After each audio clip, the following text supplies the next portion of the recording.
Welcome to Be in Tune. Join me, your host Darien, and my producer Joab, as we have conversations that deepen our connection with our higher power, ourselves, and the world around us.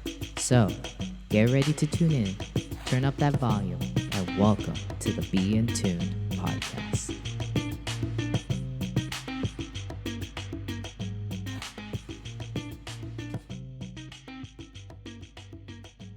Oh my gosh, this setup was exhausting. Let's talk about it. Let's talk about it. Like you said, like this is the longest we've ever set up before. And I really wanted to tell you, wow, we're getting better. But today, that's not the case. We are not getting better. We went back like several steps. Ugh. So Yeah. we're here. I'm exhausted. Like, do I have anything to say at this point? I'm just exhausted. Like, the setup was the pod. No, literally, like for those who are listening, I think what we started our time 12, I would say 12:33-ish, 12:35-ish, Mm-hmm. right? And then right now it's like 1:51. So setup time was a bit like intense. It was definitely intense, but we held through it. We held through it, and then we're here. We are here. We are here. I mean, I know that for my part of the setup, I'm not always as proactive as I can be in setting up. Like, I know I need like a good like 30 minutes to set up me personally, like space wise, before you come in and then we do the system.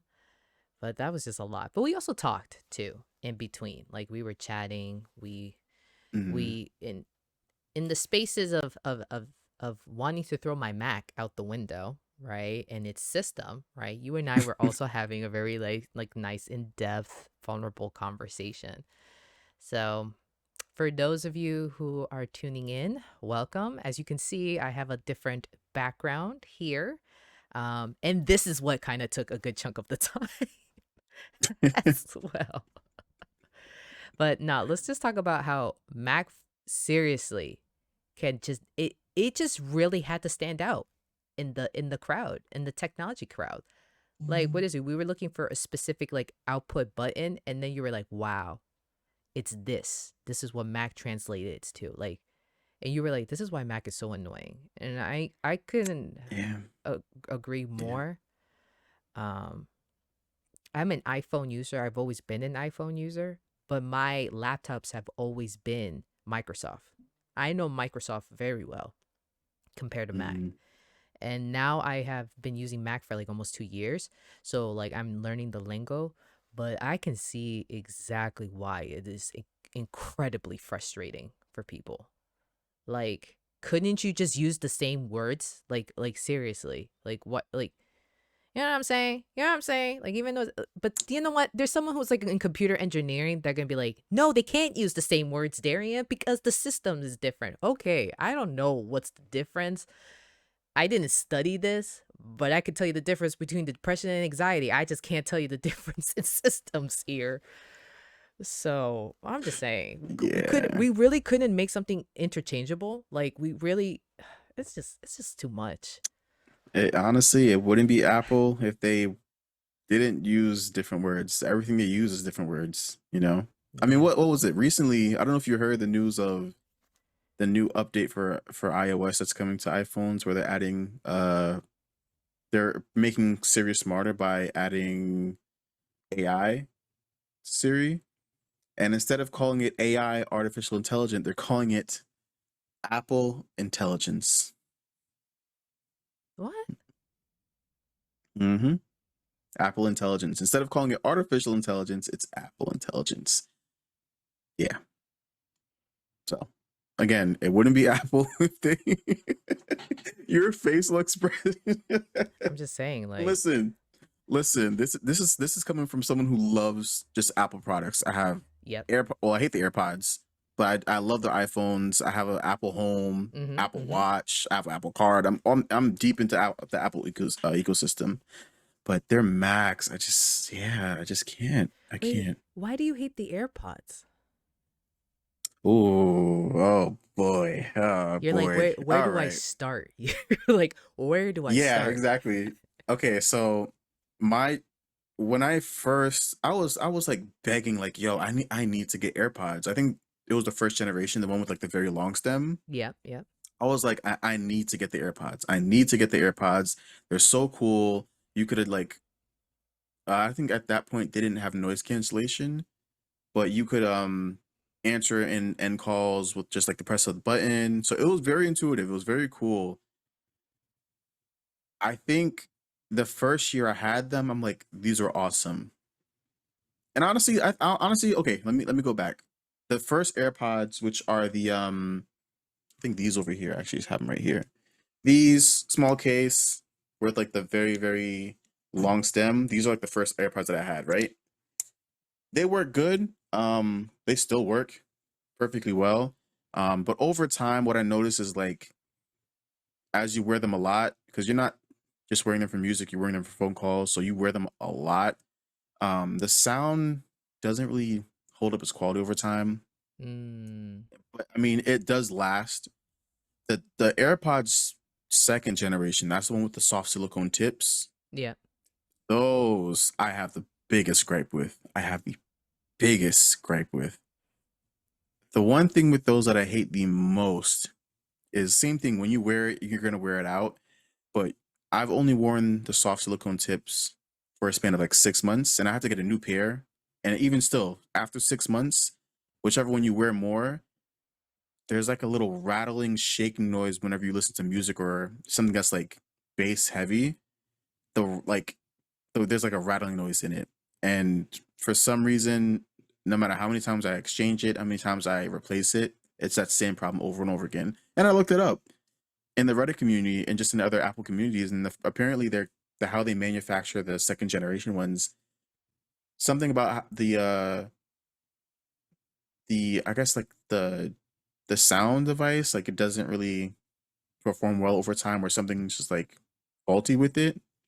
Apparently, it's a very common issue. So yeah, that's my biggest gripe with just the Apple AirPods. I love the noise cancellation on them. They're top tier. Apple is like one of the leaders of like noise cancellation. Love them when they do that.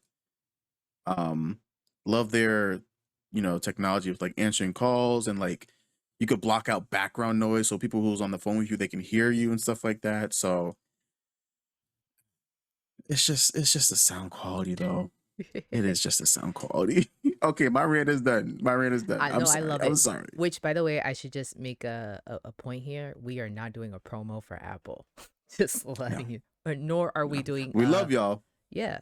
It's just it's like, but it's like that with everything, right? We can like certain aspects of some things, and then then there's other aspects that we're just like, I'm not really in favor for it, right? Like I always say, like my friend, like she's always got to bring up the iPhone and the Samsung or the Android like discussion. And I guess I did it a little bit too much a couple of years ago, that homie still hasn't let it go. And so she brings up anytime my phone doesn't do something, my iPhone doesn't do, it's not as top tier as her amazing Android phone. I think specifically like Samsung. Um but I always say, I'm like, the camera quality on the Androids are just so much better. I've always said that. And Yep. that's my opinion. You know what I mean? And someone who's getting into photography, I'm like, you know? So, Hmm. but also, you said something interesting too, that I wanted to like bring up. I really wanted to bring up this point. Like, you said that the generation like AirPods, right? Like the sound quality is just not that great, and there's something in the system that just ends up, it's like a wear and tear, right? That like ends up occurring. And I gotta be honest with you, with our, as great as technology has advanced nowadays, some of the older tech holds up still to this day compared to some of the tech that we have now. You know what I Yep. mean? Oh, this hasn't happened in a while. I forgot to turn off my reaction. Dang, even your Mac is green. Like, yeah, we hear you. We hear you. No worry. Yeah, yeah. Stop listening. Those whoever's listening, stop listening. Um, but yeah, like there's just some things, like some tech, like some cell phones.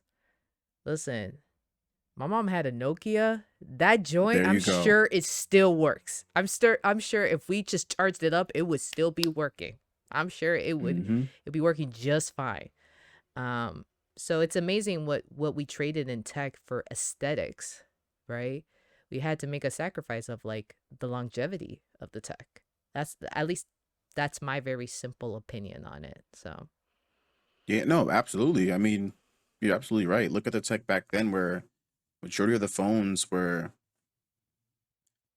majority of the phones were bulky, like the Nokia. But then again, when I really think about it too, we also had very thin phones, like the Razor, which was like my first phone. oh Very, my very thin. You remember god. that? Yo, The Motorola I Razor? had the hot pink razor. I had the hot pink razor. I I had the blue. you had Yes, the yes, blue? yes. Yes, yes. I was never like I didn't like pink when I was younger, but that hot pink razor, that razor, I felt like Yep. lit like I was living in my Barbie era. Like you know how there's like a Barbie era right now? I felt like I Yep. was Mm-hmm. living that back then. That hot pink razor, you don't know about it. Some of y'all don't even know about the razors. If you don't know, now you know. What a time. What a time to be alive. Yeah, what a time. Even like the what was it? This that's one when I wish I had the sidekick, the little flip Yo, around I way before wanted its that. time. Way before its time. Way before its time. So I So good. had Samsung's like the slide up. So Mm-hmm. again, what? Yo, stop with the reactions. Seriously. But anywho, so my phone would like slide up, but I used to pretend that it was a kick. I used to like fool my friends. I'd be like, "Yo, it's a kick," and they're like, "Dude, it didn't Mm-hmm. do that whole spin thing." And I'm like, "Oh, I wanted the side kick so bad." I know. I know. You know how dope it Yeah. is? You just go pa, and your thing just flips open. Like, ah, So it's like so pleasing. Honestly, I think I would just buy the phone just for that by itself. I really yeah, would. Yeah, I really would. But yeah, no, yeah, to your point, like that compared to like technology now where we've traded like, maybe it's like the aesthetics of like a sidekick or like the curves of a nice razor with buttons or like a Nokia, like the durability. We've traded all that for like more flatter phones, they call it, I think it's called like candy bar phones where it's just like just flat, straight phones. Um, which they do work, there's a lot of benefits to them, but again, most of them are made of glass. iPhone for a couple of years had glass front and back. Like if you just drop it in general, you're pretty much in a pickle. So yeah, but not to get all like I hate to go there. I really do, but it's hard not to talk about it. Not to get all conspiracy theory, but kind of sounds like not really doing good quality control in your products just to make it intentional for people to buy other products or to upgrade every so often. yeah. You know, No, but that's not conspiracy theory. I think that that's a fact. I think that yeah, is a yeah. fact.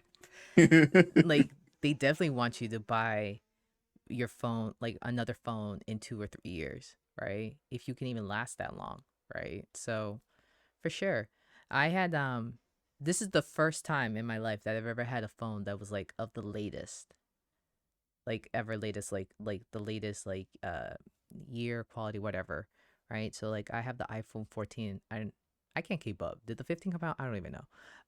Hmm. But it was iPhone 14 and like I got it, and that was because I was able to get it. If not, I would have gladly gone with like a 12 because I had an 11. So I was like, I'll upgrade to the next one. Even though society is like 3 generations ahead of me, I'm like, that's okay. I'll just take my time because there's just some things that I don't see dropping so much money for. Like I already drop enough money to for the phone. I don't see the point in me kind of going into like low key debt just to get like the latest. But Hmm. fortunately, I was able to get like for once like the latest um phone. So Yeah. I didn't think that this is where our intro was gonna go, but I'm not mad at it.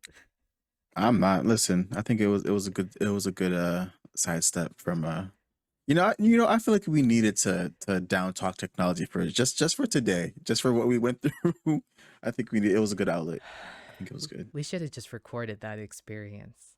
Like Oh, it would have been a great like video recording, a great vlog of just click that button again. What? This doesn't make any sense. What? This is so one of these annoying. days we have to like do like a behind the scenes of like the setup process. One of these days we have to. We have to.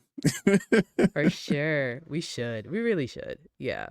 Cuz it may not be entertaining for some of y'all, but it was incredibly frustrating for Joab and I to live through. Yeah. Yeah. Thank God we have today off. Thank goodness both you and I have Yes. today off. Yes. And Yes. we're not like Mm-hmm. pressed for time. So, oh, look at that. Suri wanted to be involved in the conversation. She was like, I don't understand what you're saying. I'm like, I ain't talking to you. What? She's a nosy Wow. body at Mac times. Mac and Siri are listening to you. That's crazy. Lord, Big Brother conspiracy, but Big Brother. All right. Anyways, we're Mm-hmm. gonna move on. We're gonna move on because that can get a little dicey. So, Joab, what are we talking about today? I kind of told you ahead of time. So, not your facial Good expressions. old. This is a topic that I I hate this. I don't want to say it like this because I don't want to become this, but it's literally like this has become me Yeah. over several years. That's just my personality trait in the Yeah. science field, just in life. So today is the day that we talk about it. So, what is it Today's that the day. just say the word, Joab? What is it that we're talking about? Say it. Perfectionism. I'm sorry. I don't think the people in the back heard you. Today we are talking about perfectionism. How did it feel saying it? Was it was it painful? Oh yeah. Oh yeah, it hurt. It hurt. It hurt. My heart like briefly stopped for like a millisecond. Yeah. Perfectionism. It's yeah, for me at least, that's like it. I don't want to go too in depth about it, but it really like cripples a lot of the good things, a lot of the good qualities of me. In a lot of areas of my life, Yeah. relationships, family, work, enjoyment. So it cripples a lot of pretty much what I do. You know. That's real, bro. Same here. Same here. Um, for sure. Relationships, like expectations. Um, how I go about organizing my time, how I go about accomplishing tasks, right? And even how I view myself, right? And the things that I do or when I'm too busy judging on what I don't do. And we're going to talk about it today. I don't know in which direction we're going to go with the topic of perfectionism, but we're just mentioning it, right? We're mentioning it and we're going to start talking about it. But let me kind of go into the reason why. Let me give the people a little bit of behind the scenes um into my brain. So, just to get like a little vulnerable with y'all. Last week was like an emotional week of hell for me. An emotional week of hell. What does that mean? It means that like for me, I was struggling emotionally for some time and eventually last week everything just hit the fan or the dam broke. Whatever imagery you want to use, right? And it I got knocked down. I felt like I really got knocked down and if I stayed down, I think I would be heading no, I would be in a depressive state. I was heading towards that. And I think I would be in one if by the grace of God, by God's grace, I didn't get the support that I really needed. So shout out to those who were there. You know who you are, right? So I don't I'll give my thank yous later. um, but the reason why it was a lot and why I've been struggling, as some of you know, I opened up my business last year, my therapy practice, Imperfectly Tuned Counseling, and we're gonna talk about that name today too. And it has been such an amazing ride for me, to go from an employee, right, to go from being a therapist at a practice to being now a therapist at my own practice, to becoming a business owner, and not only that, to being a Latina business owner. Like, this is pretty amazing. Like I said, God is good. As you know, I believe in God, and it was all because of His grace and mercy, that He put me in the position that I'm in. And I literally say that He gave me a practice. And so I'm forever grateful for it. But as we know, when it comes to owning something as like something big like a business, comes with a lot of stress and a lot of headaches. Um, and as a business owner, you're not wearing the hat of the particular product that you are selling. So, quote unquote, my product that I sell in my business is therapy, right? I'm not just a therapist. Um, um, in my practice, I am the therapist, the uh, billing and accounting person, the marketer for my business, the appointment scheduler, um, the social media person as well, because that helps with marketing.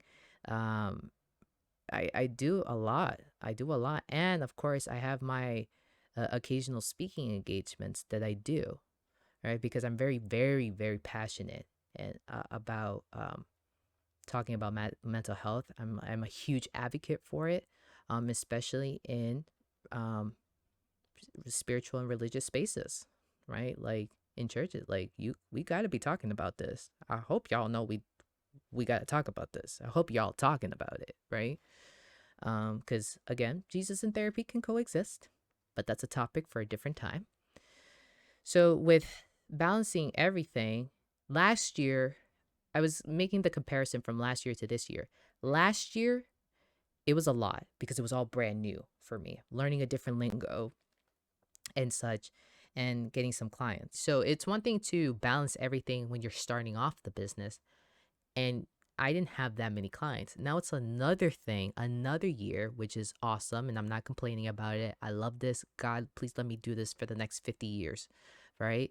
It's another thing to now balance everything a year out where you have more clients. That means way more paperwork. That means more listening, more people that you're connecting with on an emotional level, which I love that part. But it can be a lot, along with all the other tasks that I have to do. And again, I'm not complaining. I'm just sharing the realities of it. And I'm also sharing that it can be tiresome and frustrating. It really can. And this year, like, we are going to about to, we're halfway through the 6th month of the year. And I felt last week like I've drowned. Like I wasn't drowning. Like the water was going above my head. Um, and I remember a couple of months ago, a couple of weeks ago, I reached out for friends and I was like, yo, I need y'all to check in on me. Like I need y'all to check in on me because your girls, I people come to me for support. I need y'all to ask me how I'm doing. And some of my friends, like, they really did take that challenge. They were like, bet, say less. And I love that. But I'm also not very good at saying, oh no, guys, this is bad. I'm heading towards a really, really bad mental and emotional state. So what does that look like for me? It doesn't mean that I'm going to suddenly have to be sent off somewhere, but it looks like I'm isolating. I'm more irritable, right? I'm procrastinating on so much. Because you know what's also roaming through my head, and then it's not roaming, it's starting to like increase a consistent pace in my head, is my anxious thought, and that anxious thought surrounding perfectionism, because that's I have perfectionist tendencies, and I'm not saying it puffing my chest and being proud of it. I'm just highlighting that this is where I'm at in my life, and I hope that in a year from now I don't have to be saying I have perfectionist tendencies. I hope to say, yeah, I struggle with that every now and then, but I've learned, right? And give you kind of the opposite of it, which is actually healthy striving. So I'm going to break down these 2 points. And actually, I did a presentation um, in a group once about perfectionism. And the American Psychological Association definition of perfectionism is the tendency to demand of others or of oneself an extremely high or even flawless level of performance in excess of what is required by the situation. It is associated with depression, anxiety, eating disorders, and other mental health problems. That it makes sense that the American Psychological Association added that last line. But that tendency to demand of others or of one's self an extremely high or even flawless level of performance. That part. And so you can be saying, okay, Darian, so is that what you're saying? That you were demanding a high level of performance of yourself? Yes. Yes. Because I had it in my head that I got to be great at all of this because I desire to be great. I question, Yeah. where do you think you said you got it in your head that you have to put yourself to this high expectation? Where do you think that comes from? That was a good question because that's something I definitely explore in my own therapy. Like, where does this stem from? Um, I was compared. I compared myself a lot to others. I come from a big family. My immediate family is small, but my extended family is pretty big. And then of course, you go to school and you see all the your other classmates who do great. So what I was picking up in society is like, wow, if you're awesome at something, they're going to give you that validation and that credit. I'm not gonna sit here and blame my mom and dad and say they didn't give me validation. No, my mommy and puppy were great. They were great. They weren't perfect, but they were great. Right? It's just something in me. Maybe my core belief, what I learned from observing is that those who are awesome, those who do awesome, get praised for it. So being the top of your class, right? Getting the straight A's. Um, I've had some family members that I've been compared to, and some of those family members, they're geniuses. Like they're smart, incredibly bright, right? Getting pulling straight A's. I was an average C student most of my life. And it's not because I'm dumb. It's just because one, I didn't like to ask questions. Two, or maybe I just wasn't comprehending the material in a particular way. It would have been great if I asked questions. Maybe I could have learned the material in a different way, but I was incredibly shy. I didn't want to come across as dumb. I didn't want to uh, be looked at, be given a look. Like people give looks. Like we're not aware of our facial expressions. Now, this is also not me saying we have to be now extremely careful on how we look at people. No, I also teach my clients too that you can't control other people's actions. You can only control your own. So if someone has a reaction to something that you say or do, and you didn't mean it in a negative way, or you were just being yourself and that reaction just came across as negative, don't take that on. That's not you, that's on them. I could break that down in a different time. But what I'm saying is I didn't want to feel stupid by if I asked a question and the teacher had to be like, "All right, let's go through this again," or feeling exasperated. Because I did see that. But then I also understood. My teachers were out here working with a bunch of children. I don't work with children. That sounds exhausting to me. So I totally get it, and kudos to the teachers. Shout out to you guys. You guys are definitely not appreciated in this country, uh, for all that you do. So thank you for all that you do, all that you have done, and all that you will continue to do. So shout out to y'all. Um. So yeah, I think that that's where it stems from. I was just comparing myself to other people.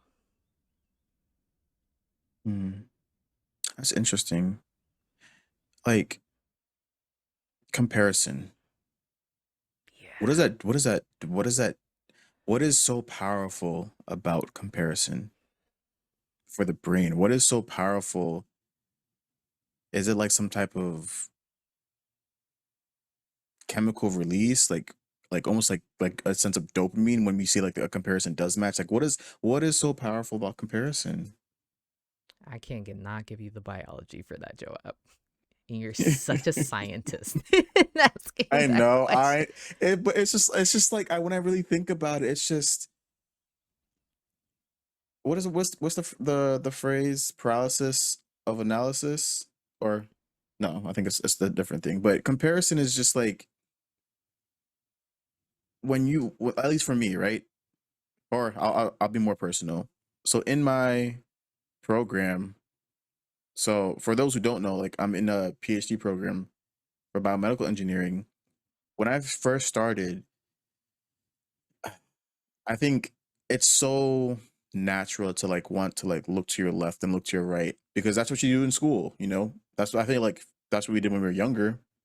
When we take tests, we look around to see like what is, or what are other people doing? How are they faring with the test? Are they, struggling like I'm struggling, or are they excelling? And that kind of like gives you a sense of confidence, especially for me when I was growing up. I wasn't really as confident with like test taking and everything like that. But now I'm in the more advanced degree of like a doctoral degree. It's way more independent. Like you're really relying on your own skills to Yeah. produce the work. So you can't look left and right because that's not how it works. You Right. really have to look within, look what's been done around you, and work towards that. So it was a complete shift. So like I couldn't do a comparison because comparison would never work for me. But I Yeah. wanted to use comparison so bad. And that honestly drove me to like a depression state of like, imposter syndrome and everything like that. But again, my perfectionist tendencies is like you need to look at something to kind of like help you excel because you can't do that on your own. So yeah, so whenever I think about comparison, it's just like it almost sounds like it's like I don't even know how to explain it, but like almost like a false template of your skill set, or your security, of your confidence. Because comparison is like it's meant to be referenced, but not meant to be used as like word, if that makes sense. I love that. So I loved your imagery of false template for sure. Yeah. A lot of people want to take that template, right, and really just say, okay, this is it. This is definitely what I have to do, and this definitely what I have to follow. But it's a template. It's an idea. It's a guide, and it's false. So therefore, it's not fully accurate. It's not even, maybe that template's just not the right template for you. You have to, maybe you can look at this, but you got to create your own. I also loved when you were talking about like when I got doing my PhD, I really couldn't look left or right. I had to really look forward, look at what I was doing. And it was the same thing for me when it came to getting my master's, right? In therapy. Actually, I had to, in order to have this business, this therapy practice go for a year, I really had to learn how to, and I'm still learning to look ahead. Don't be looking left or right. Just be you, because some clients are going to vibe with that and they're going to love it, and then they're going to come and they're going to ask, and hopefully y'all build a nice therapeutic rapport and healing can happen. And then for some others it's like, I want this, and I'd be like, okay, great, then go get it. Here you go. I may not be the right one for you. And I love saying that. Actually, I actually love saying I may not be the right therapist for you, not because I don't want to help, but it's because I'm learning to, I know my template. I know what works for me now in this practice. But for me, for my perfectionism, it was, I needed that validation, that comparison, that comparison. And if I did it, if I compared myself to others, and if I followed suit, I had in my head, I'm gonna get the validation that I want, and it's like, nah, fam. So to answer your question, I have no idea what it does to the brain. I'm sure someone will come in and say that be able to break that down. Feel free to comment below, right? On our YouTube, as my grandfather used to say, right? And please give us the brain chemistry answer. What is happening to our brain when we are comparing? Because what makes it so darn attractive? Yeah. Yeah. Yeah, man, this is getting deep, Joab. Yeah. Shall we continue? Yeah, for sure. All right. So going back to my hellish week, um, I like I said, stuff hit the fan, the dam broke. I fully recognized that I was just so overwhelmed with everything. What was interesting though is last week I didn't see clients really. I only saw like two clients because I had a training, and God really knew what he was doing because I really needed to be away from people in a clinical setting. I needed to be around people, but I needed to be away from my clients for a week to do this training. And you know what the training was? It's the Berkman method training. If you don't know about it, research it. It falls under positive psychology. I love what my trainer said. Um, how he describes it. It's an assessment that shows how people tick and what ticks them off. I was like, this is a very good definition. I'm stealing this because I took the assessment myself, and someone has to break down my results. And what happens is that it is looking um, at you through various ways, right? It's assessing your interest, and it's also assessing your usual behavior, your needs, and your stress behavior. And there's a little bit more to it, but like I said, I highly recommend people to just look it up. Um, when I had my results broken down to me, I was like, what type of witchcraft is this? Like this thing is reading me like a book. Like I can't stand it. And no, you don't have to agree with everything that's on the test as well. This It's supposed to be kind of like a general idea, right? But for a general idea, it was like spot on.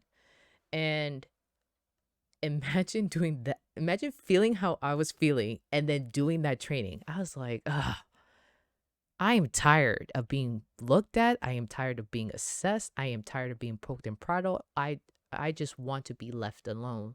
And eventually, it's like I was holding so much in that I just felt myself like kind of emotionally explode. Um, and with talking to my friend and my prayer partner, she was like, I feel like you need to kind of talk about it. I feel like this would be a great topic for your pod. I'm like, I'm not gonna get this vulnerable on a hot mic on YouTube for future maybe future or potential clients to see their therapist is like what a mess, and they're like, or like human. And I was like, well, you right. I am that. But then there you go. There goes that perfection tendency of I have to put on a certain face. I have to showcase that I got it together. Well, in reality, I don't have it together. I have it together in some areas of my life, right?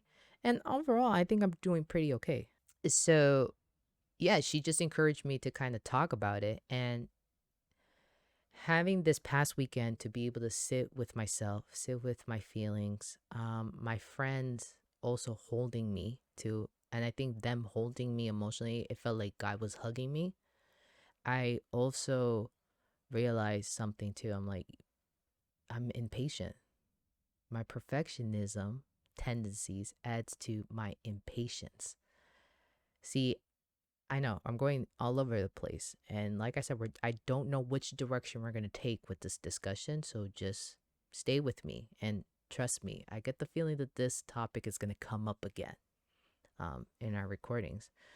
But I want change. When I want change, I want it now. When I want to do something different, I want to do it now. I want it to be different. When it came to starting my business, I wanted to be established already, like now. When it comes to being caught up with my notes and balancing everything else that I do for my business, I want to have it done now. And perfectionism, like I said in the definition, it demands a high level of performance. So, of course, I'm not performing at that high level if I'm struggling with everything else and balancing it. So, I got to get it all together. So, therefore, I can be performing at that high level. Fam, that is exhausting. And it's not reachable. It's unrealistic. It's unreachable. It's unrealistic. And you're going to burn yourself out. So, some traits of perfectionism here, if I continue, or actually, let's look at some causes. I have to admit, I really like this little PowerPoint that I put together. It's kind of cute in the colors. Uh, so some causes for perfectionism is driven primarily by internal pressures such as desire to avoid failure or harsh judgment, right? Frequent fear of disapproval from others or feelings of insecurity and inadequacy. See, a lot of us are walking around feeling insecure or feeling inadequate. We're walking around and those feelings or those states of being are kind of like our base here, right?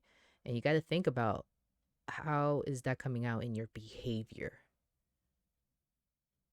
because it comes out. It comes out. What are what are some examples, if you could, of like how it comes out in like behaviors? Good question. So someone who, let's say, is insecure, right? This is just an example of one thing that they can do. They can be very critical of others or be extremely critical of themselves, right? Um, but I've seen that a lot, that people who are insecure tend to judge others a little harshly or have high expectation. I'm not saying that everyone who's insecure, that is what you do. I'm just, again, that's a, an aspect of someone who is insecure and what they can do. Um, Another aspect, another thing that is possible, another behavior that an insecure person can engage in, this is what I'm trying to say, is that they kind of tend to kind of isolate or talk down about themselves, or this is my favorite, dismiss a compliment. It When someone who dismisses a compliment, right, is touching on a little level of insecurity. Well, no, I'm just trying to be humble. Well, say thank you. You can still be humble and say thank you. The the the, Yeah.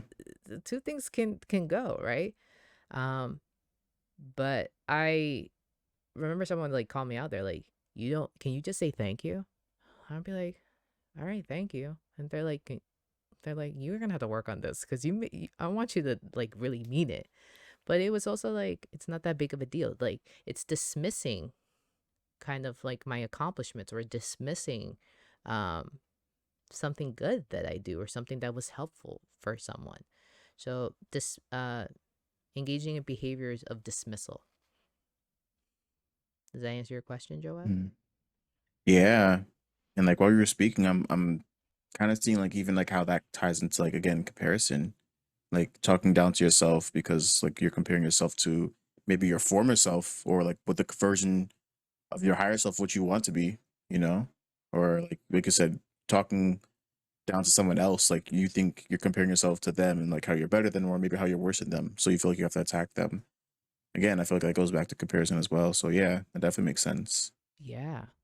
Yeah. Ooh. So last pod we talked about mirror mirror, right? What do we see when we look in the mirror? I think a lot of us had a lot of us, we get disappointed in what we see in the mirror because we could have like a different expectation, like a different view. And I jokingly said, after I work out, I expect to see Wonder Woman reflecting back at me, right? That was a joke.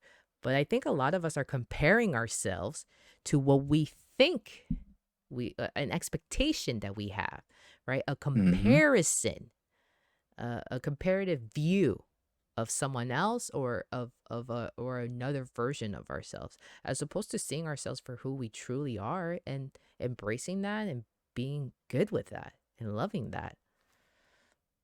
So, yeah.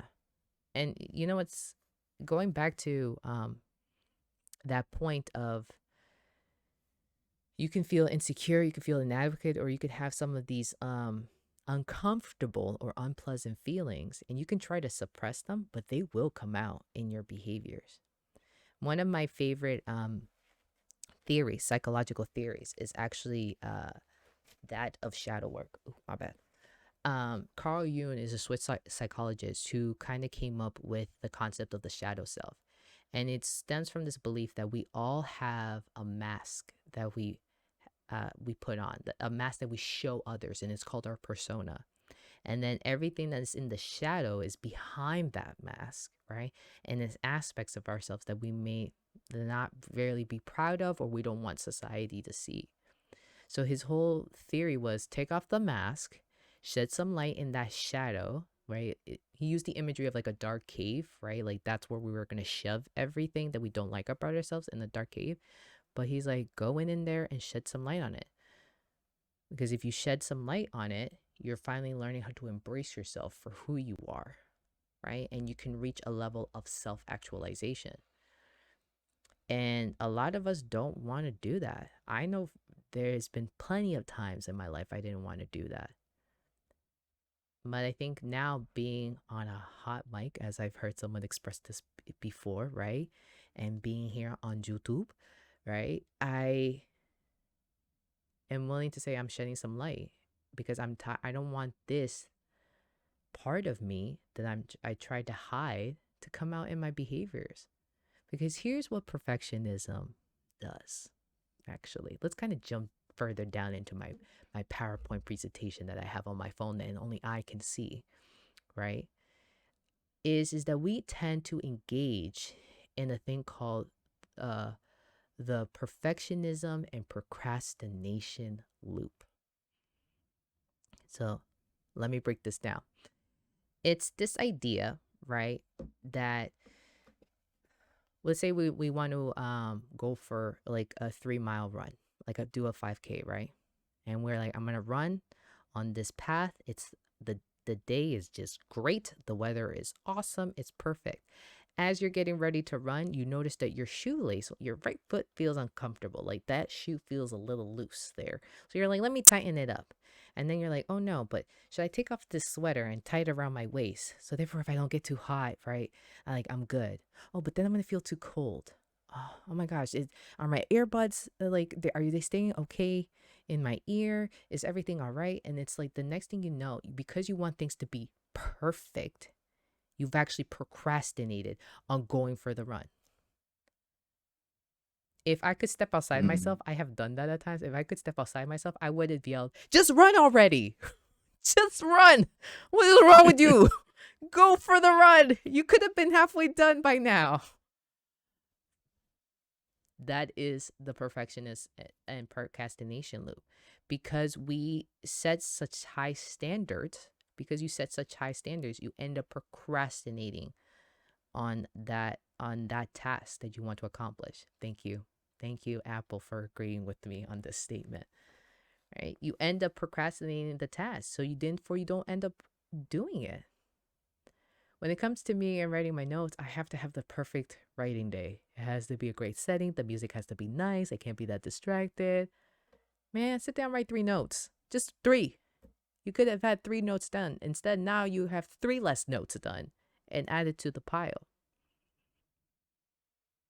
So perfectionism actually brings on procrastination.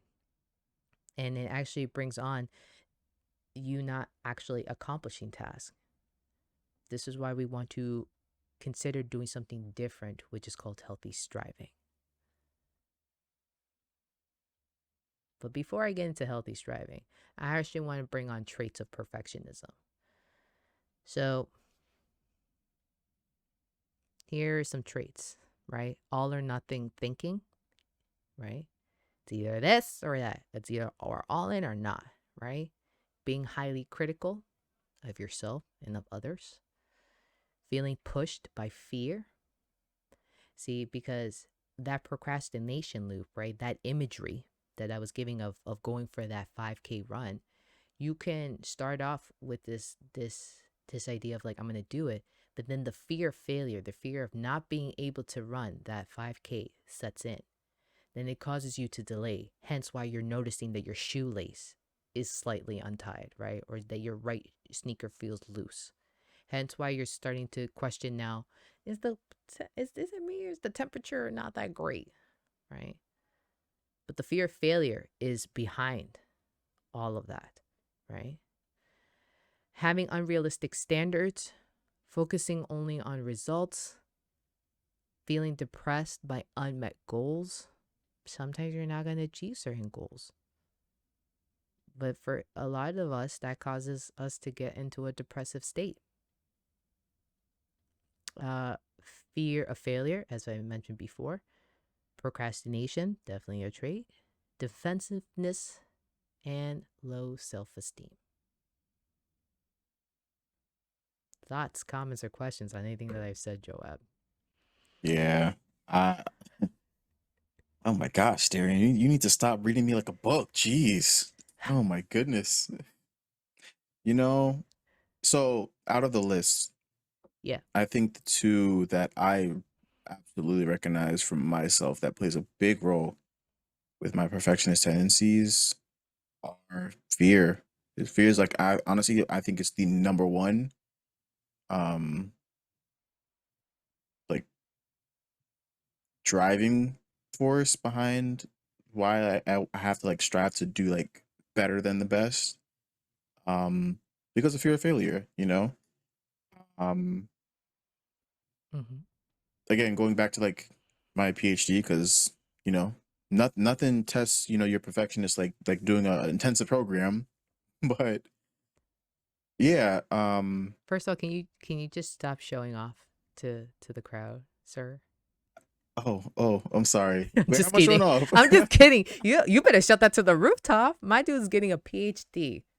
All Let me right. look into the camera. See. Let me just look into the camera. Let me give me a moment. Give me a moment to be dramatic and just hype you up for 1 second as you're getting vulnerable. Okay. Uh, You are right. Joab is getting a PhD. This man ain't lazy. This guy right here, as I'm pointing because he's literally on my left on my screen. This guy right here. Look at him. Him and his well kept beard getting a whole PhD. Come on. Let's go, excellence. Let's go. I appreciate that. Thank you. Thank you. I appreciate that. You're welcome. All I right, appreciate continue. that. Back to your vulnerability. Oh man. Listen, with like, okay, so perfect example. Even you just saying that, right? Me now, I feel like I've gotten to a mature state where it's like I'm come to a place where I can be uncomfortable with that, but I could also accept that and know that that is true. So those two things can be true. Yeah. And still working on that, of course. I would love to just like fully accept that without being uncomfortable with it. Yeah. But I'm getting there. Mm-hmm. But if you were to tell me that same thing year one, you know, because now I'm in my last year of my PhD, year one, I wouldn't be so receptive to it. I would just be like, I haven't really put in the work, or I haven't really had my got my footing just yet to really say like, okay, like yeah, I'm getting my PhD. I'm kind of just like surviving through it. And that's really how it felt as I was going through it. But again, the fear, I think I've been with this therapist for like a year and some change now. Out of that time, I want to say like 70% of it was fear based, just because of that's how like most of like my mental issues is all based off of like fear. Majority of it's fear of failure, which, you know, ties into like the whole imposter syndrome. Yeah. Other Yeah. areas were fear of loss, or just fear in general. It is a huge driving force for me. Um, you know, like my therapist, we were talking about like how fear has been used as a motivator for a lot of people. You know, look at Adolf Hitler and how he ruled an entire nation through fear. Yeah. You know, it's very powerful. Yeah. So when you're talking about trying to motivate you to do good, like yeah, like I'm great in my as a scholar, I'm good as a researcher. Um, but what's behind that is the driving force of like, because I don't want to fail. I don't want to, you know, stay in this program longer than I have to. I don't want to like invest into something while losing time I could have spent with my family. you know? So like there's a lot of fear behind the driving force. And like the question for me that I'm still navigating through is, can there be other motivators besides fear that can be as effective or even more effective in driving me in my passions of research, and driving me in my passions of like what I want to do on this earth, you know, that isn't fear based, that isn't toxic like that, you know? And there definitely are. And I think what I've kind of learned is what inspires me or what motivates me that is joyful, that is pleasurable. So whatever is the opposite of that fear. So like if I have a fear of failure, what happens when I don't fail? What are those feelings? And those feelings are pleasurable. Like I love what I do. I love the research that I do, how impactful it is. And I focus on those things, you know? But again, still navigating through it. But yeah, fear is a huge, huge one for me. Huge, huge one. Yeah, it's huge for a lot of people. But thank you for sharing that, though, Joab. Thank you for sharing that that is your experience, right? And something that you struggle with. I hear you, bro. As you were talking, I was like, why doesn't he stop reading me like a book? Dang. Well, I'm not getting a PhD like you, but it was very close. Very. All right, here we go. Dr. Joab. Okay. Anyways, Okay. you should really like. I'm just saying. Parentheses. If when you get like your new car and everything, you're in like in your well-established job and all that, you post your doctorate. Are you gonna get like a? You should get a new car. I'm not gonna ask you this. I'm gonna make the suggestion. You should get a new car and then have the license plate say Doctor or Doctor Joe. Ooh, ooh, oh boy, oh boy. See, I don't know how to feel about this part because some people will say like, "Oh, you're not a doctor. You're not that doctor." You're, but when they hear doctor, they think of medical professional. But there's doctor philosophy, so you know that's a doctor. But we don't people don't think of doctor like that. They think of whenever they think doctor, they think medicine. Which technically, I'm in the biomedical engineering field, so but still, a doctor is a doctor at the end of the day. But I I don't was know. We'll see. I would still trust you with my life. I appreciate it. I mean, I wouldn't trust me with like surgery or anything or like diagnosing you. That I can't do. I could tell you like maybe you should look in this type of like, you know, like technology to help better diagnose you. That's something I could definitely help you out with. But yeah, treating, no. Definitely not. Gotcha. Gotcha. Man, if I got a PhD, I probably would put that on my license plate. Dr. D. That's what it would be. Dr. D. It's not too late. Oh my god, stop with that. Stop. You sound It like isn't. This everyone else it in is not. my aunt went to my cousin's graduation and she was like, I took a list at the PhD like candidates and I was like, I can't wait to be here for when Darien graduates. I'm like, Titi, I'm nowhere near in the vicinity of wanting to go get a PhD. So, and she's like, it's gonna happen. This lady has way more faith than I do. She's like, it's gonna happen. Um, if Faith or Jesus, vision? listen, if I don't Jesus know. decides to pay for it, he gives me the best time to do it, then I will do it. But other than that, I have no desire to go back to school. So kudos to you for doing it, Dr. Joe. I'm gonna start calling you that. I feel that. Look at that. Okay. Okay. I like I this. mean, I'm not a doctor yet, but you know, Just embrace it, Joab. Gosh, just embrace it. I think your okay, therapist you would know, agree with me. Just embrace it. this is a good moment. Okay, so like I think for me to earn the title of Dr. Joab, I have to finish the requirements, which in the what the requirements are is like I have to write my dissertation, defend my dissertation, and then have my committee accept my defense. And once they accept it, that is when I am Dr. Joab. Like that's my philosophy. And I feel like that I don't know like how that is in the academic space, if that's like how that acceptable that is, but you know, that's just how I kind of like see that. You Yeah. know, I can't really call myself a doctor until I finish, you know. So I'm gonna ask you somewhat of like what would be considered a controversial topic in another space, but I'm gonna ask you this question: would you call me a music therapist? knowing that I have Yeah. my, yeah, because you know I have my master's in clinical mental health counseling and I specialize in music therapy. So would you? So you Hmm. said yes, you would call me a music therapist, but technically I'm not Yeah. one Wait. Tech. How so? because How are you not? I didn't get my board certification in it. Hmm. But would you still call me a music therapist knowing that? Oh, I hate these mind games. I hate these mind games. Oh man. If you would like to plead the fifth and move on, we could totally do that. But I think I made my Yeah. point. I think I made my Yeah. point. I'm gonna leave that in the back of my head. Boom. Wow, that's interesting. That is the perspective changed. Wow. It's kind of my specialty. You know what I mean? It's like kind of like a thing that I do.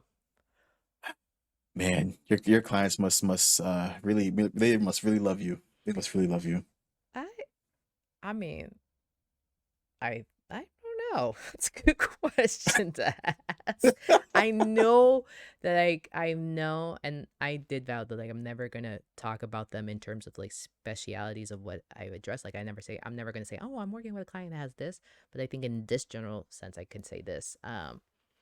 That I know that I can annoy them. I know that I can ask very challenging and probing questions. I've gotten the looks, the eye rolls, the you suck that's literally has been said to me. So, I mean, listen, I don't claim to be a good therapist. I just claim to be a therapist. So, if it's working for them and hey, as long as they're reaching their therapeutic goals and taking another step towards healing, I'm good with that. That's all that matters. Makes sense. Yeah. Yeah. But I do have my moments where even I'm just like, damn, that was good. That was good. That's why I was like, boom, let's go. Yeah, because I'm like, dang, yo, you know what's so crazy? What you just said? That was a Jesus response. Oh, That oh, was a Jesus I response. don't know how I feel about that. You Because say I'm like, putting me and Jesus in a you similar know, honestly, so space like there. that really made me think of you without sin cast the first stone because it really Ah, made you think. yep. And when I tell you, like my logic and philosophy was just like shut off, I was like, wow. So just had to add that in there. I see what you mean because there's been times in the Bible where they ask Jesus a question and then he answers the question by asking a question. And I'm not gonna lie, I'm gonna be honest with those of you in the Christian spaces. Sometimes I'll be like, Jesus, just answer the question. Just be direct here. That's my impatience coming out, of course, my human nature. Um, but those questions were always very good, very thought provoking. So I see what you mean. See what you mean. Um, Still don't know how I feel about it, but I would say praise God. Period. Moving on. Oh, but yo, going back to all of that you said, fear of failure. You asked me earlier because I'm really processing this combo um, live, right, as we go. Um, because I told you too, I was like, yeah, Joab, I have my PowerPoint presentation, but we'll see where this convo goes. So when you ask me, like, where does this stem from for you? Where does your perfectionist tendency like stem from for you? And I mentioned it was comparison, for sure. Um, but I also have to be honest and say fear of failure for sure drives a lot of it. I remember I was out with some coworkers several years ago when we decided to just be the therapist that we are and ask each other the deep questions. And someone's like, "So what do we fear?" And I'm like, "Damn, am I in a session? Like, what is this?" Um, and I said, "I fear failure," and they laughed. They laughed, and they were like, "Everyone does." And I was like, "Thanks, guys." They're like, "Pick another one." I was like, "Are you serious? I'm not getting. I'm not getting that deep with y'all, okay?" But it was humorous. It was a humorous moment, but it's what a lot of us fear. A lot of us fear. And where does that come from? Where does that stem from? Well, let's look at kind of the instability of this world. The not instability, instability, right? Of this world. Like we've have murder, we have discrimination, we have oppression, we have all the things, hunger, like extreme poverty. We have it all. I mean, as we can see on this world, like you can have things going for you, and then the next thing you know, you're like that Bible character of Job, where it just switches up on you. You lose everything in a day, and of course, that's if you experience that, that's a lot of fear being built up in you. Because when you start to be on your feet again, guess what? You're always going to be waiting for that other shoe to drop. You're going to be fearing to fail. It's like when someone makes money, they grow up in poverty and then they make their money. Sometimes they hold on to it because they fear what? Losing it. Fear that it's just going to be gone and that they're going to go back to back to the state of poverty. And I get it. I understand it. Um so maybe like the way they made their money, they have to always feel like they have that pressure to be like, I can't fail on this. I have to continue going. I have to continue making more of that money because I can't go back to where I was. I seen that a lot too in therapy, right? When people make such advancements in their lives, right? Like take all those steps forward. The fear of making the wrong decision, the fear of failing at life, right? Is strong in them, and they're like, I can't make a move. And for some people, you know what behavior comes out of that fear of failure? It's indecisiveness. Indecisiveness and isolation. I can't, you know what? I can't make a decision, so therefore I'm just not. Just gonna do a whole bunch of other things in hoping to avoid deciding on this because I fear that I'm going to make the wrong decision and then therefore the calamity is going to strike. But when you said though, Joab, like the question that you ask yourself, is there something else that can replace the fear?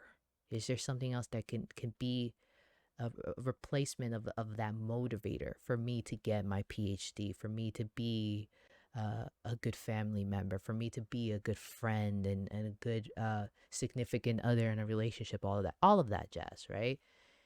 I was thinking yes.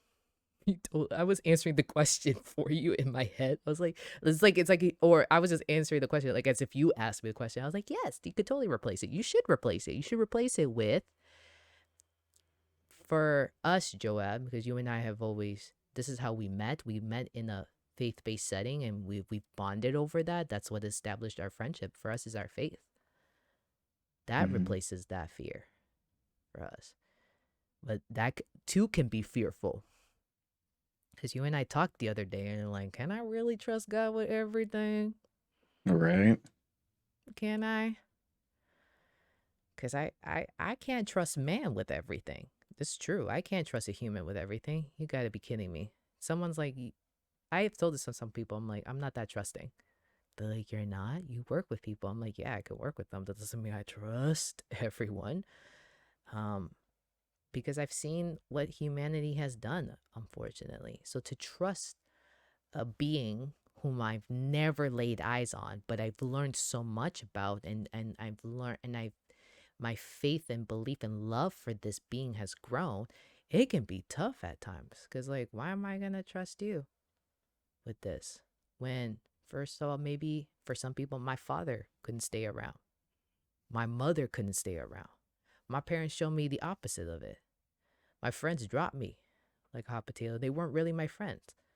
My own siblings don't got my back. How am I gonna trust someone else, and especially someone that I can't see physically, like visibly see? That's hard. But Yeah. love, that love and that faith can be a good a replacement. Were you gonna say something? No, yeah, you saying that made me think, at least in like the spiritual space, like it's so easy for us to equate the properties of God to the properties of man. and think they think they're the same, you know? Um, when the property of man is somewhat is a reflection of the property of God, but for God it's a lot more higher. So I feel like it's so easy for us to make that comparison, but there's not the same, you know. So like, and I know for me, like when you were saying, like I could definitely relate to that too, because like, yeah, like I've had family members that weren't that present for me, so why would I think God would be different? You know, like if they're not present for me, it has to be true for him as well. You know, so again, I think comparison Always goes back to that, yo. Always always goes goes back back to to. comparison. There is an amazing book called Killing Comparison, written by Nona Jones. Um, I don't know Nona. This is not. She didn't ask me to plug this for her. I'm gonna put it out there, right? Um, we covered that in book club. That book, we that was our. We're in the same book club. Yes, we are. Yep. Look at us. We're such friends, Joab. We're such friends. I I love it. know it's cringe at times, but you gotta love it. It's cringe. What do you mean it's cringe at times? Well, no, not the friends part, the book club part. It's like, Oh, oh, let me go to book club. You know, like well, I don't like telling people that because like they're not, you know, some people just can be like book club. What are you like sipping tea and crumpets at book club? But first of all, that would make our book club even better if we were sipping tea and eating crumpets. And we were telling the tea too. Come on now. I cannot. No, you don't have the same vision as me. Did you see my heart drop for a second though when I was like, "Did you think our friendship is cringe?"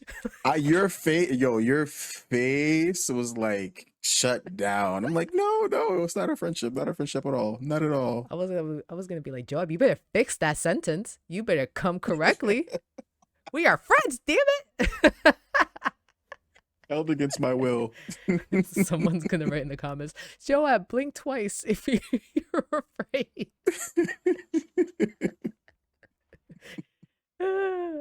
Yes. So, well, you think it's cringe. I think book club. I tell people proudly. I'm like, I'm in a book club because yes, let me come across as intelligent. Let's go. Let's go. Right. But no, that was a book that we covered in book club. Um, I'm not the best book club member because I don't always be reading the book. I get the books, but I don't always be reading it. But it's on my list of reads. But from what I remember from our discussions, uh, Miss Jones does a fantastic job in breaking down what is comparison, and giving us kind of wonderful applications on how to do away with it. So highly recommend it.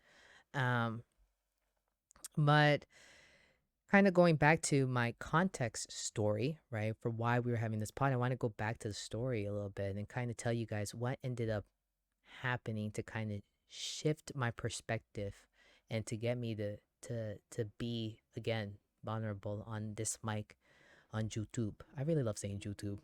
Um, I had a discussion with my brother, and I'm gonna put the plug in right now. I'm gonna start talking about him so y'all can get kind of excited. Um, Joab, do you know who I'm talking about? Let's see if you can read my mind. Devontae? Yes. Oh, okay, okay, okay. Imagine if you said someone else and I was like, no. I would have been like, oh, dang. Well, there you go. This is why I don't answer questions in class. So, No. Yeah, no, it's Devante. Him and I had a very wonderful discussion. Breaking the Mold Ministry. You all don't know about it. You guys are about to know soon, soon enough, soon enough. Um, but just talking with him, he reminded me again of why I named my practice what I named it, because he totally called out the perfectionist tendencies, in his very sweet way too. So I had a discussion with him, and we talked about like the pressures that I've been feeling and what can I do about it, right? Being vulnerable, asking for help, and being okay with the help that I received, letting the task go. And I talked about this with my therapist. My therapist is like, if you want to delegate a task, you got to learn how to delegate it and let it go. Trust the person. And you can't be out here trying to control things, right? So we talked about that. And then I was reminded that I named my therapy practice to be a constant reminder to me that perfect doesn't exist. Only perfect person to have walked this earth is Jesus. Love that guy, right? That's it. Perfect doesn't exist, and I remind my clients of that. It doesn't exist. Stop striving for it, because you're striving for something that is unreachable, right? It's unrealistic. And if anything, we have to learn how to be perfectly imperfect. We have to learn how to embrace our imperfection. And as I had my discussion with him, then I had the realization through a pod that I was listening to about my impatience. And then I talked to the man, the myth, the legend himself, my father. And it was quite appropriate because him and I had a wonderful discussion on Father's Day. And it was just awesome because I was reminded yet again how blessed I am to have a father like him. Um, my dad is that guy. He is that guy. And he said something that really struck a chord with me. He said in the content when we were talking about something, right? I don't want to really go into the details of it, but we were talking about something, and but he said this line, and it was, "Do not be ashamed of people seeing you for who you are, of allowing people to see you for who you are, the good and the bad." And I love how he said it because he said it in such a Dominican nonchalant stance, right? Don't be ashamed. Don't be ashamed of people seeing you for who you are. Because my dad really doesn't give many F's about what people could think about him, right? The only ones he really cares about is God and his immediate family. That's it. And he has shown me that it's always God and his immediate family and then everybody else, right? So he really does value my mother's opinion and he values the opinions of me and my sister. Um, but talking like just the way he said it, I've always seen him kind of like live that out of like not caring, not being ashamed. And it just reminded me of what I mentioned, Carl Jung's theory. Embrace the darkness, right? Embrace that shadow part of yourself. What we're talking about here, of perfectionism, right? Let go of comparison, right? Identify that fear of failure, recognize it, right? And see if you can replace it with something else, right? Hold the space for multiple points of views and perspective. And I really like that last line. Don't be ashamed of people seeing you for who you are. And I was like, you right. Cause I'm too grown. I don't got time to be wasting on this. So I'm gonna let it go. I'm gonna walk in this. So what are your steps? What can you do now? Let's kind of get into the how do we let go of right? How do we let go of perfectionistic tendencies? Dear God, try Tongue saying that. twister. Yep. Oh Lord. Oh Nelly. Yeah. How do we do this? Well, we want to go with healthy striving. So what does that mean? So according back to my one lovely PowerPoint, because it's really quite precious. Healthy striving. Here we go. Where was my definition? Healthy striving is setting realistic goals for yourself. Your standards are high, but realistic, right? So the thing about perfectionism is you're setting the standard of high level of performance, right? But for healthy striving, you're setting realistic goals, but that can be high, but they're achievable.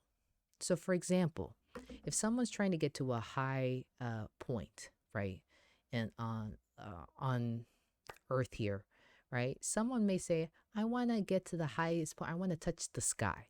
Okay, I don't think you're gonna touch the sky with like the tallest ladder that you have because first of all, there's nothing stable enough to keep you there. It's unrealistic.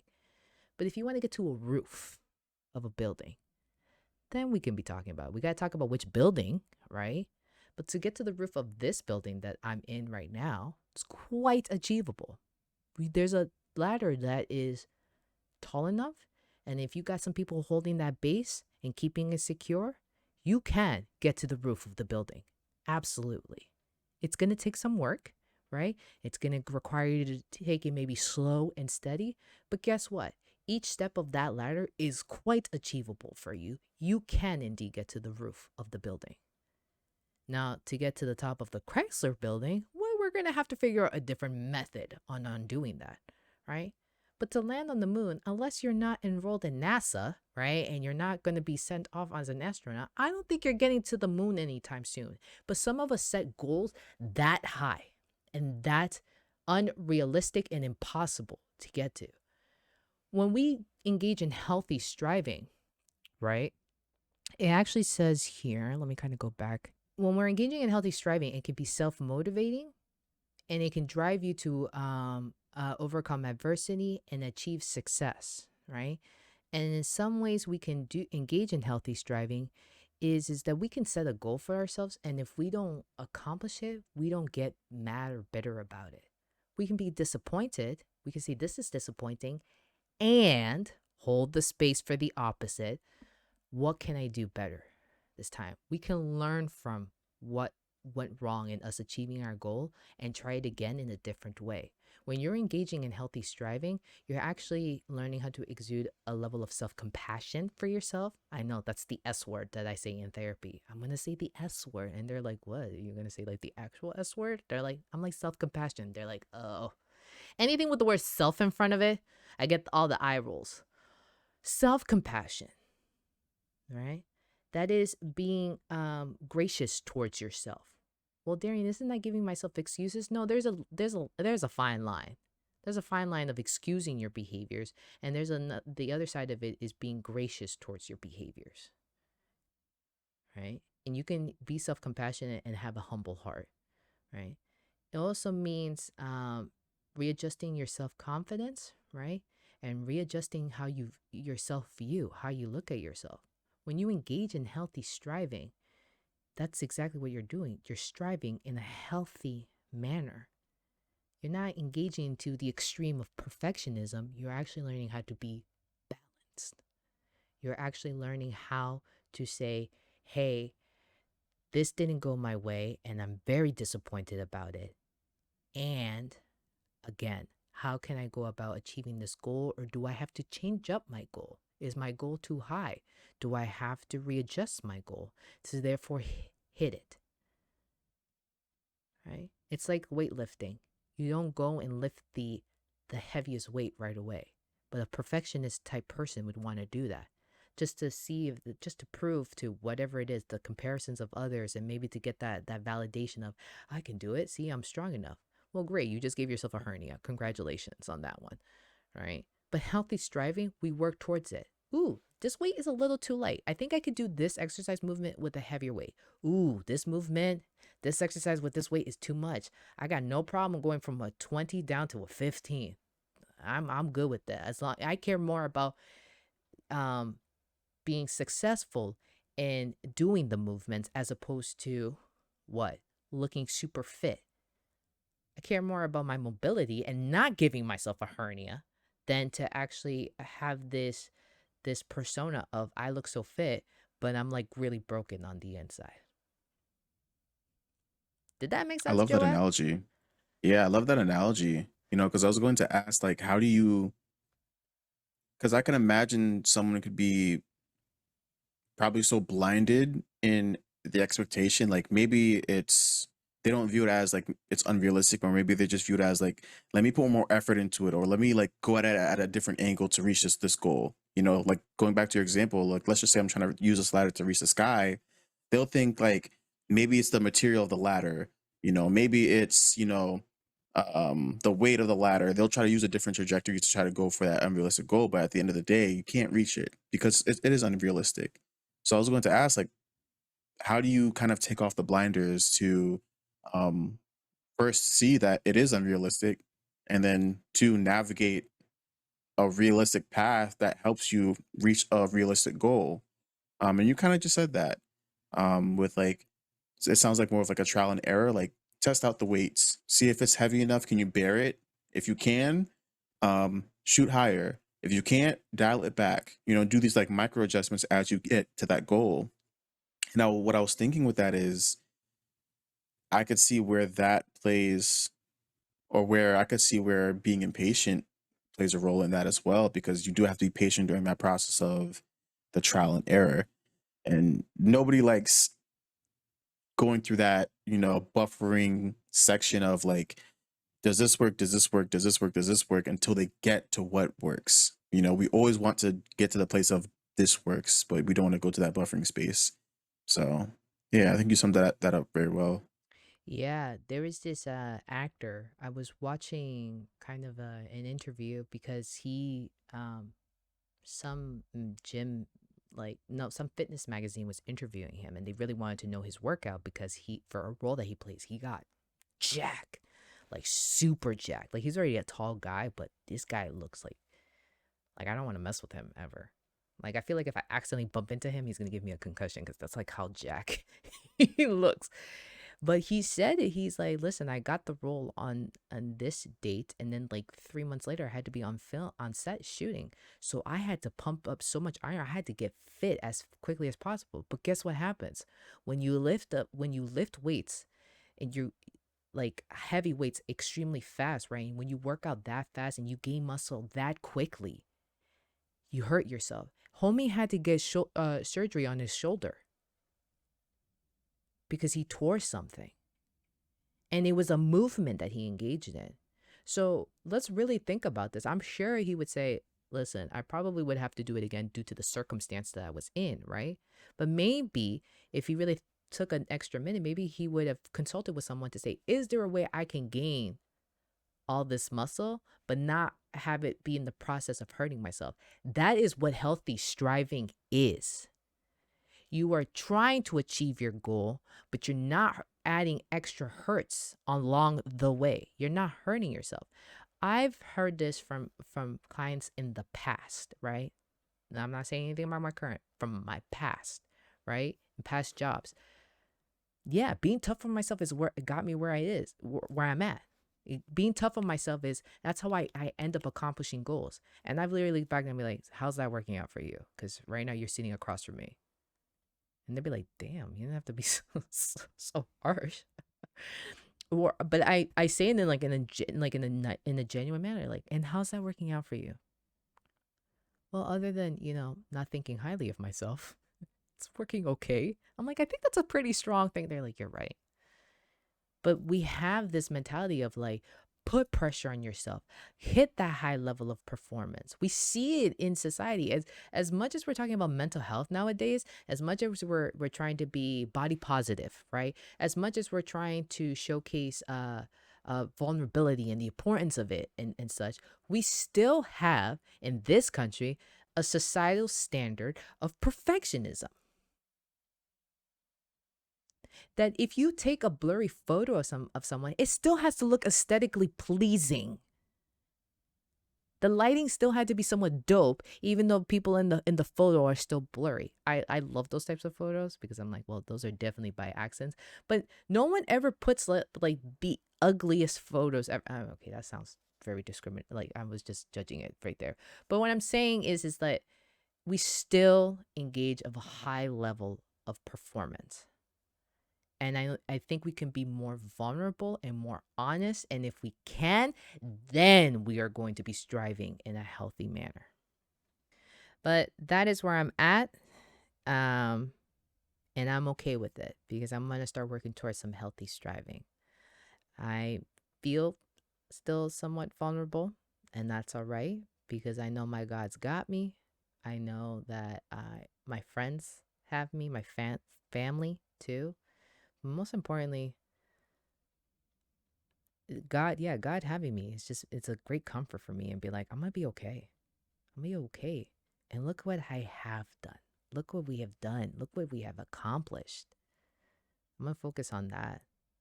And I'm gonna take it one step at a time. So instead of saying I'm gonna do this task by the end of this day, be caught up on all my notes by Friday, and today is Wednesday, I'm gonna be like, if I get several notes done. I'm going to be okay with that.